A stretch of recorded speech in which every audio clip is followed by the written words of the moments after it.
So for those of you like myself who are going to have to wait to see the A&E show on Jehovah's Witnesses in the series Cults and Extreme Belief, here's some responses from XJW Reddit. I'll give you an idea of what feedback there is and what was said.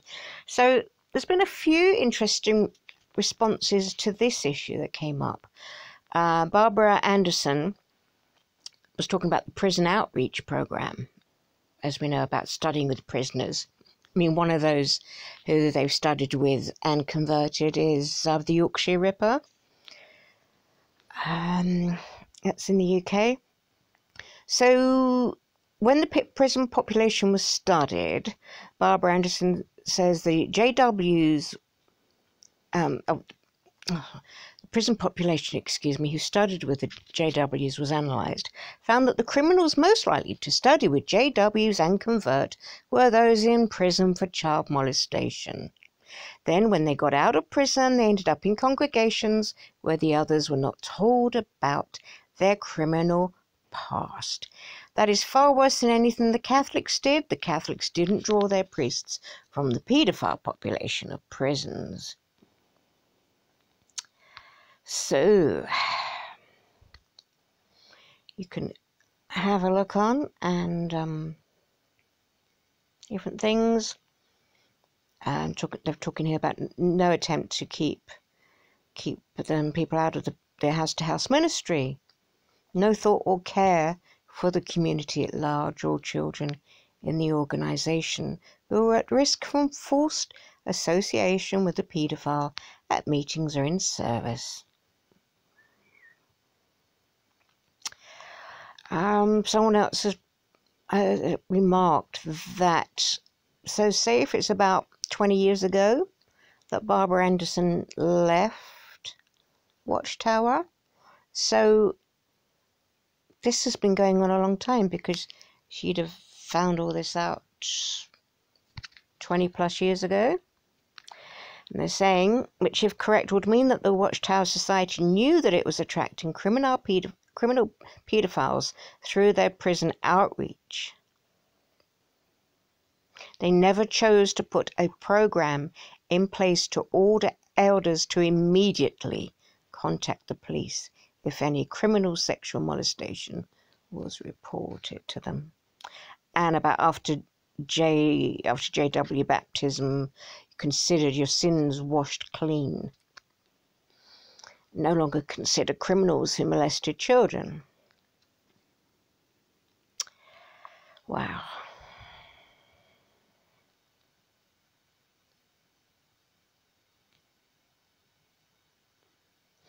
It seems it was women focused in the exposing. Someone put not one of them is wearing a head covering. Something about an 80s cartoon that not everyone was happy with that. Some people obviously were watching and very distressed. Understandable, goodness. Oof. Someone said it's very, Capitan has put, really powerful so far. At the very least, it will warn the public. Now, she said, when she worked at the Watchtower in the 70s, Barbara Anderson said this, she read several reports that showed that the society had already been paying millions of dollars to sex abuse victims to keep them quiet for decades. So that means possibly since the 50s.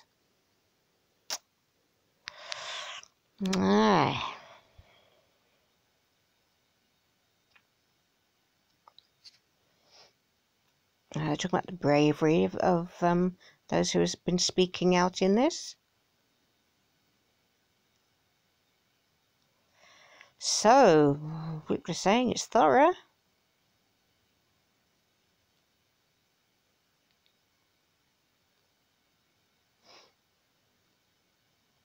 Yeah, and some person, they said, yeah, they were just sobbing so much. saying, all that I've lost hit me in the face watching this. It validates so much the rage inside me that they made me feel so worthless and such a nothing that I'm not even worthy of my own children's love, while the heads of the religion hide child molesters that my own family can still talk to but cannot talk to me. Oh yes. Oh yes, so it seems that one of the participants tried to hand in their disassociation letter into Warwick headquarters.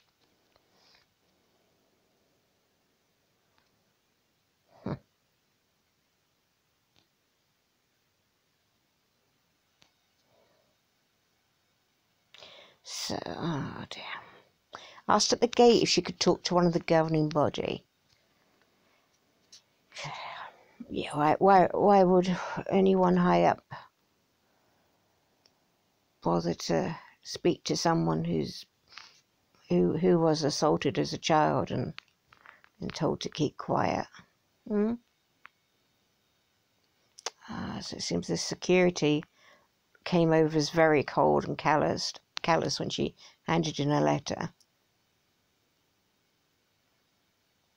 The elders ignored her when she was young and approached him about her abuse. How many times are we going to hear this story over and over and over and over and over and over and over again?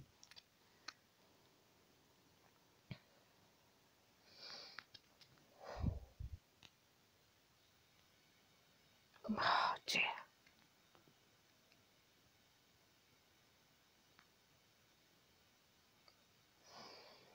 Yeah, when they even had 2 witnesses, it still wasn't enough, and it seemed the elder shut down any further communication with anger and violence, yelling and slamming his fist on the table, and called her a liar.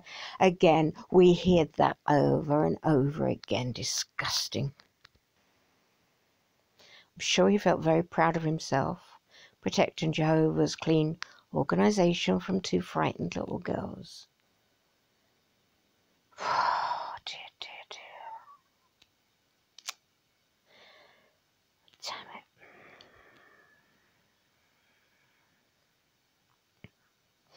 So they had a sociologist and cult expert on.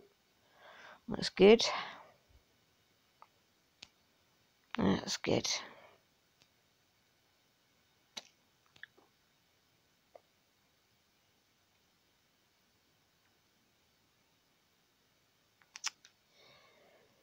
Aye. And sadly, those in some of them will say, "Oh, it's made up." How can it be made up? How can the same story have been happening worldwide over decades and decades? The same story, the same treatment, the same denial, the same lack of support. Anyone who wants to further denigrate survivors by saying these are lies, how dare you? Yeah, we know Stephen Letts says these are apostate-driven lies. How dare you? How dare any of you? So, it's done some good, but I'm sure it's been a very hard watch for people. But, wow, things are moving quick. Thanks for your time. Bye for now.